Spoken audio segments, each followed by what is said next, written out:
Welcome to Monday. Glad you tuned in today. We're talking this week about Hebrews 11:1, complementing what we talked about last week. In Hebrews 11:1, it says here, "Now faith is the substance of things hoped for, the evidence of things not seen."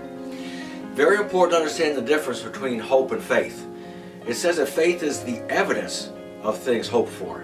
There is a place for hope in our life, but don't mistake hope for faith.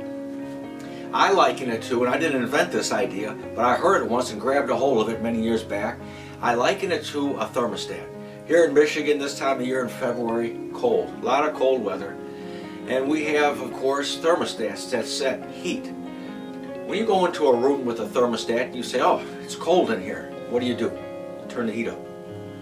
What you're really doing is you're setting a goal. The thermostat sets the goal. Now I know there's nobody this ignorant or nobody doesn't know these kind of things, but let's just say for chance. Someone from some other climate, some other part of the world, they're visiting you. They see you cold, they feel cold. They watch you turn the dial up, and the next thing, a few minutes later, they feel more warmth coming into the room. And they think, "I've got to get me one of those thermostats you put on the wall." They get the thermostat, they mount it on the wall of their place, they turn it up, and what happens? Nothing happens unless that thermostat is connected to a heat source, a furnace or something.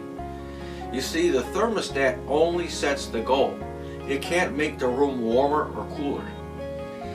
Hope only sets a goal. We all need hope. Without hope, a man and a woman have no future. We need hope, but some people don't realize that hope left alone develops disappointment, because hope has to be coupled with faith to get the job done. Think about that thermostat again. If you have it hooked up to a working furnace, you turn the dial up, the furnace comes on, in a few minutes, comfortable again. The furnace actually did the work. The furnace is like your faith. The furnace is an action. It produces things. The hope sets the goal. Now faith is the substance of things hoped for. Our actions give substance and strength and power to our hopes. God wants us to have hopes. You know, it's interesting, over in Thessalonians, we don't have time to look at it, but it talks about that we needed to hope first in the gospel, and then we got saved.